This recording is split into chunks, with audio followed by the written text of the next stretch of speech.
नमस्कार। मागील भागात आपण 11व्या कथेचे वाचन सुरू केले होते।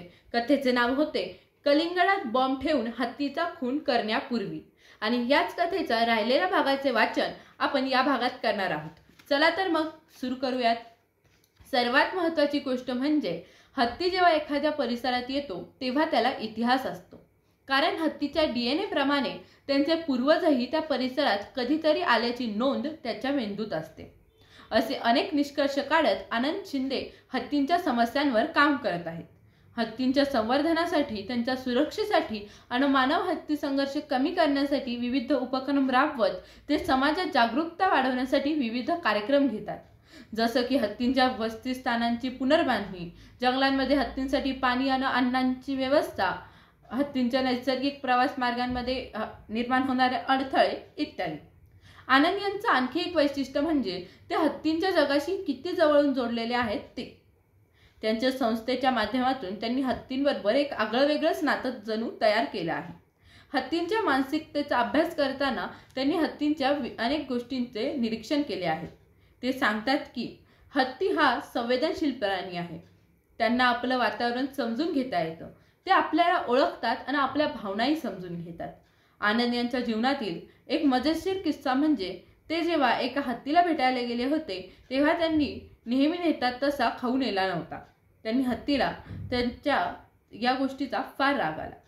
ते आनंदवर नाराज झाला।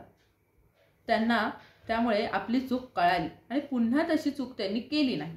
ते नेहमी हत्तीला खाऊ नेतात। तो खाऊ काही लहान सहान नसतो, एक मोठा टेम्पो भरून चारा किंवा त्याच्या आवडीच्या गोष्टी न्याव्या लागतात।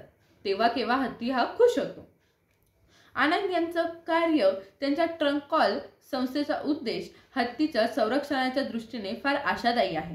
त्यांचे प्रयत्न केवळ हत्तींच्या जगण्याच्या अभ्यासापुरतेच सीमित नाहीत, तर त्यांनी या प्राण्यांच्या असामान्य व्यक्तिमत्वाच्या आणि त्यांच्या भावनांच्या सखोल निरीक्षण करून समाजाला हत्तींच्या महत्त्वाची जाणीव करून देण्याचा प्रयत्न केला आहे। यांच्या कामामुळे हत्तींच्या समस्यांवर लक्ष देण्यास आणि त्यांचे संरक्षण करण्यास अधिक लोक प्रेरित झाले आहेत। शेवटी एवढंच अभिमानाने सांगतो की हत्तीला दर दिवशी किती पाणी प्यायला लागतं किंवा किती अन्न लागतं, हत्ती आपल्या बाळाचे लाड कसे करतात, ते कधी आनंदी होतात, कधी पिसाळतात, अशा अनेक गोष्टींचा अतिशय जवळून अभ्यास करणारा हा आगळा वेगळा माणूस कुठल्याही ॲनिमल प्लॅनेटमधला फॉरेनर नाही, तर आपला मराठी माणूस आहे। ही बाब फार आनंददायी आहे।